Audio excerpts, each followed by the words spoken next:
Maybe you've had this experience. You're Googling me. It's okay. I Google me sometimes too. Because you're interested in the funeral industry and wondering what I did before I started to work in death. And you discover my medieval history thesis at the University of Chicago was called In Our Image: The Suppression of Demonic Births in Late Medieval Witchcraft Theory. And maybe your reaction is, okay, you have my attention. Tell me more about these demonic births. Well, it's finally time to share what I know, because the Middle Ages were magic. It's the year 1308, and Greas Child, the Bishop of Troyes, is arrested and imprisoned by the French court. The charges against him include sodomy, extortion, practicing harmful magic, and making a pact with the devil to murder the queen by inserting pins into a tiny model of her body. So, the usual stuff. He was convicted and condemned to 5 years in prison. But that's not even the interesting part. Greas Child was also accused of being the son of a male demon, or an incubus, due to the fact that his mother had been sterile for 7 years before his birth, and his father refused to look at him because he was the incubus's son. In the case of Greas Child, Satan, you are the father. Greas Child was not alone in finding himself accused of practicing harmful magic. The details of his trial would be repeated in accusations again and again over the next 300 years during the witch trials. What makes Greas Child's case so unique is the one accusation he could call his own: a demonic bloodline, the label son of an incubus, or a demon baby. Now, the possibility of demonic children comes from no less a source than the Bible. In Genesis 6, men and women have been created and are multiplying fruitfully on earth. Then the sons of God, or rebellious fallen angels, take a fancy to the daughters born of these new human couples. Bow chicka bow wow, et voila, giants, demon babies. This biblical interpretation is less popular nowadays for obvious reasons. The giant demon hybrid babies. But even without the Bible, the transition into the Middle Ages saw no shortage of demonic babies. Folklore and didactic literature gave the devil an entire family, including a grandmother, 7 daughters, and wives who were once mortal women. There were also tales of the devil's sons, monstrous giant children produced when the devil impregnated Jewish or other sinful women.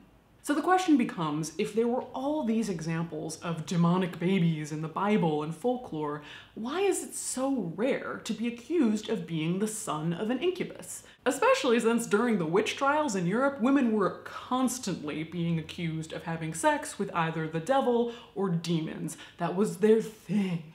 They loved it. They couldn't get enough of it. It was how they got all their evil powers. So my question was, where were all the demon babies? Where have all the demon babies gone? I know a lot of you like to eat your lunch and watch these videos, so fair warning, it's now time to talk about demon semen. YouTube, you always seem to have reservations about monetizing some of my videos. Why is that? Maybe you can't make a demon baby because the mechanics don't work. The Secrets of Women, written in the late 13th century, defined a man's nature as hot and dry, and a woman's nature as cold and damp, which of course causes her to insatiably desire intercourse at an alarming rate to create heat. In order to counteract the effects of her frigid womb, the semen of a man must be extremely warm. Science!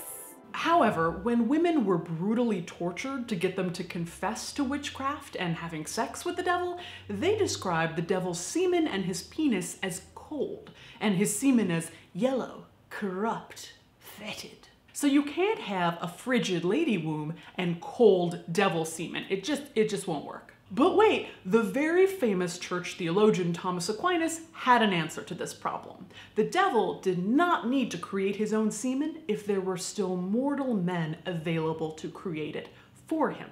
Basically, and this is my favorite part of the whole thing, using air and vapor, the devil could create the body of a succubus, a female demon, and steal semen during intercourse with a human man. Then the succubus would turn itself into an incubus, a male demon, and deposit the semen into a human womb. So it's a demon-created baby, but made with human stuff, but still pretty evil. So it's possible. Guys, we got the Bible, we got folklore, we got one of the most famous church theologians. What's the problem? Where are my demon babies? ¿Dónde está? Here are a couple reasons that I think we didn't see many direct accusations of this happening. The first reason is simple misogyny. Simple, pure misogyny. Remember, a big part of the witch trials was women, often outsiders, older women, widows, who allegedly wanted to do evil, cause death and destruction of crops and cows and babies. Heinrich Kramer, the author of the infamous Witch Hunter's Manual, 1484's Malleus Maleficarum, wrote that until the year 1400, demonic sex was involuntary. Incubi had been raping women against their will. But after 1400, women stopped resisting demonic advances and willingly gave their insatiable wombs and carnal desires to copulate with the devil. The witch hunt accusations favored women by a large margin, 80% female to 20% male, if not more. But if demon babies started to appear, that would mean more men would have to be implicated as witches as well. If men were having relations with demons in the form of women and giving up their sperm, that would mean they were making the same evil sexual pact as a woman, and thus men would be equally bound to the witch's conspiracy and doomed to damnation. Those in charge of the witch trials, men, exclusively men, saw themselves as the victims, not the perpetrators. They did not want to see more men accused. Here's the second problem.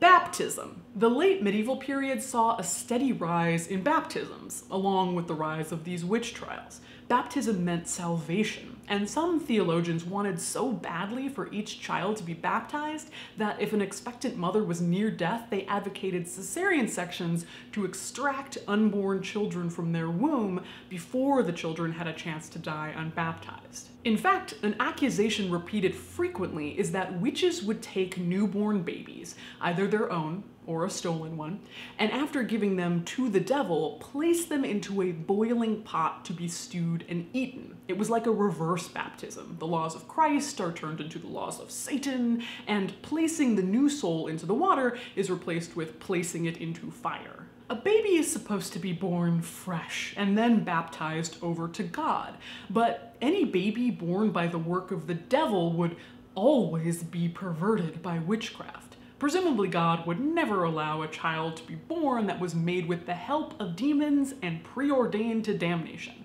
or allow Satan to build up his army on earth like that. So women are insatiable sex fiends who want to do evil. That's why they choose witchcraft. Don't pollute the dear innocent babies. So there's much more to this, but that's your basic primer on the missing demon babies. I know some of this seems bizarre today through the lens of science and modern theology, but you can bet there's a lot of what's going on now that will seem hella weird in 500 years. I'll let you fill in the blanks there. But no matter what, remember, The Middle Ages were magic. I brought plants. I thought that would, make it a little calmer for Satan. This video was made with generous donations from death enthusiasts just like you. Vietnamese.